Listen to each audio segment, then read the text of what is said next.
Hello there, I am Nancy McAdam. I was diagnosed with vascular dementia in 2003, 11 years ago, at the age of 58.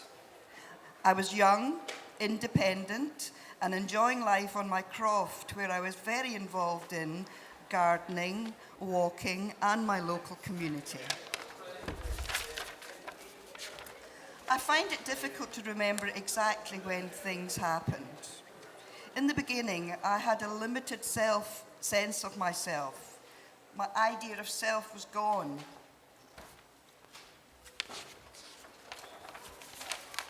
I've always been independent. That was very important to me. My diagnosis of dementia threatened that. Who was I? I thought I had only 2 years to live.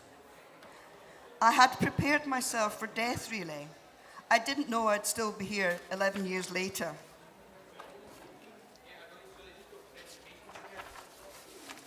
I was scared.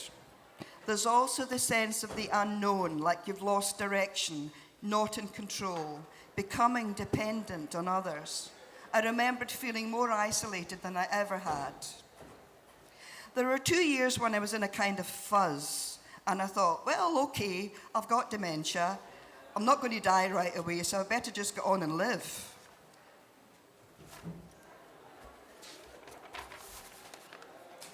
"11 years on, I'm feeling much more confident and thinking about all the positive things I want to be doing in my life.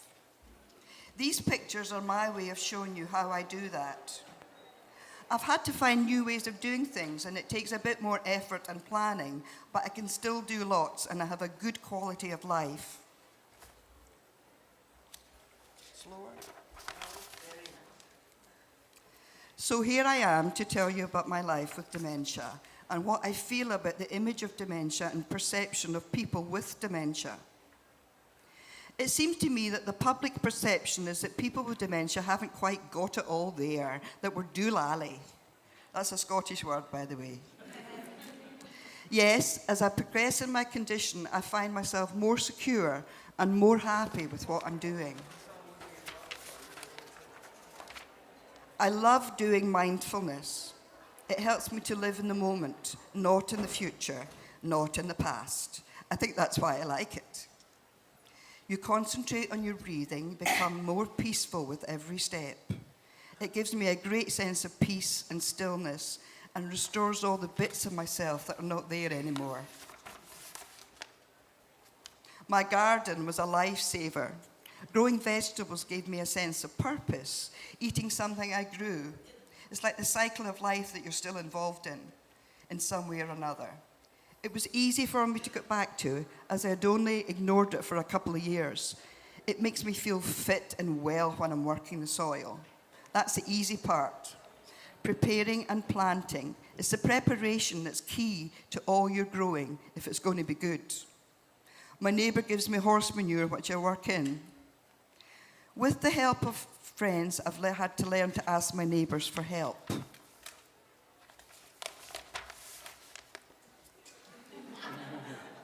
The picture of dementia is changing, and I am the living proof of that. I don't fit into other people's ideas of what someone with dementia should be doing.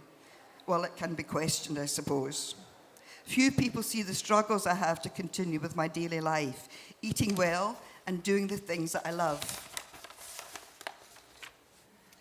These activities are so vital to my health and well-being that I've had to find ways around any problems that I have to come up against.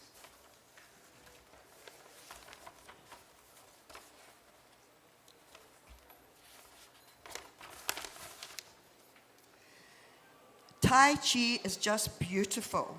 You are pretending you have a box in your hands, moving it around, and I have to imagine how heavy this box is. It's exercising my imagination as well as my body. It's a balancing act, just like life, everybody's life.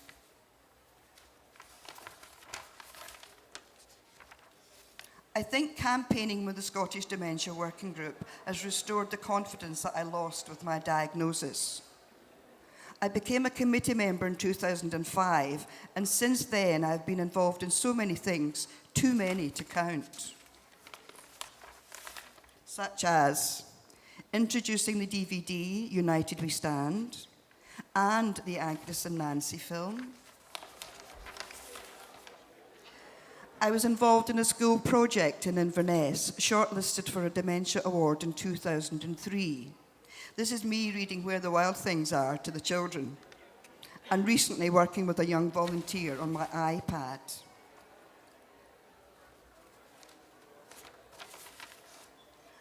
I chair the transport group of the Scottish Dementia Working Group, and I'm a member of the research group. I've been all over Europe, but it's not all work.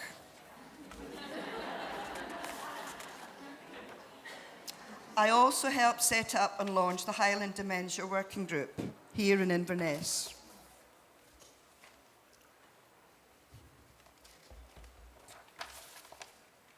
After the diagnosis, you think that you're not worth terribly much.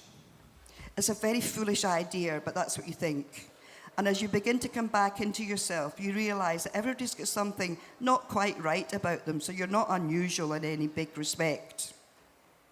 I told you earlier that I thought I had only 2 years to live, and I was prepared for death at that point. But here I am, 11 years later, better prepared than I thought possible. The friendships I've made, the support we give each other has helped me face the inevitability of my death and be prepared for it if such a thing is possible. So, working with a group of people who've got dementia has been wonderful. I really love it. I live alone and I spend a lot of time reading. I'm going to start getting emotional. Other people's words help me, and I carry them with me in my notebooks.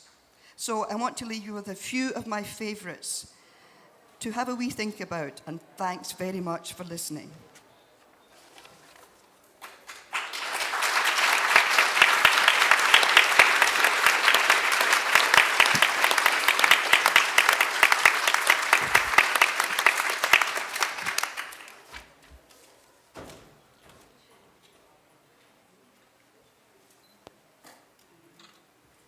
That was lovely. Good, thank you. Do you hear me down there, or do we need the mics? Yes.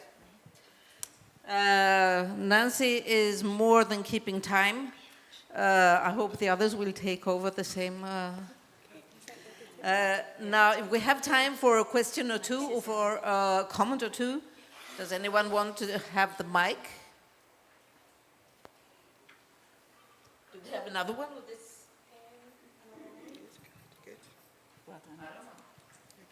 Hi, I'm Sophie from the Royal College of Psychiatrists. Hi Nancy, thank you Hiya. very much for your talk. It was brilliant. Thank you. I was wondering, did you take up Tai Chi and mindfulness after your diagnosis? Is that something you were doing before you were diagnosed? I'd always been a gardener, so I gardened, but I took up the Tai Chi and the mindfulness after that. And I find the Tai Chi is just a very stabilising thing for anybody with dementia. They help you see how grounded you can become, and like you're like a trunk, like a tree trunk, if that makes any sense.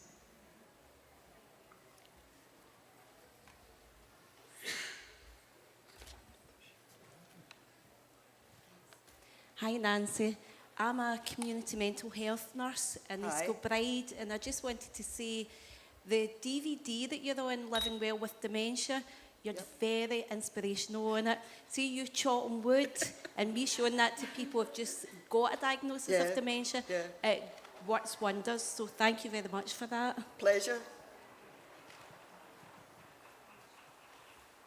Someone more? There's one over there.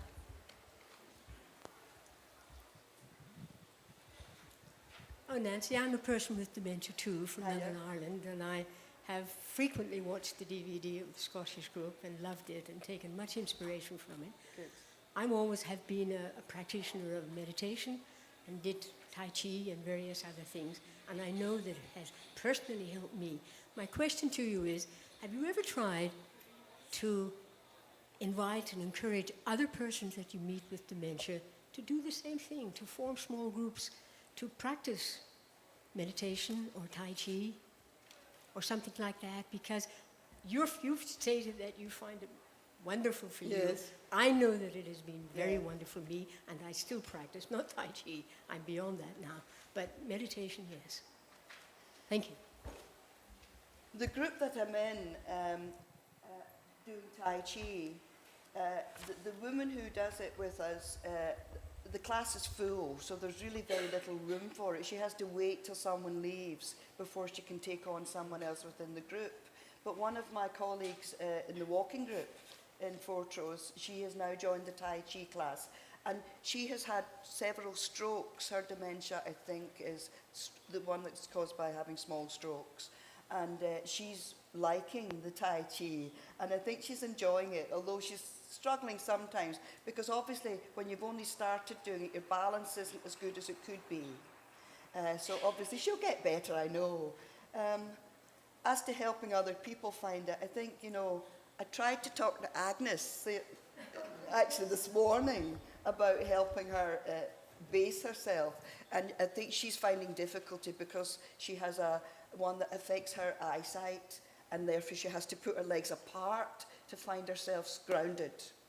So everybody has to find their own way too, as you know. I hope that's helpful. Thank you very much. Thank you. And bravo. I hope we will have many more Nancys in our future congresses. Thank you, Brigitte. Thank you.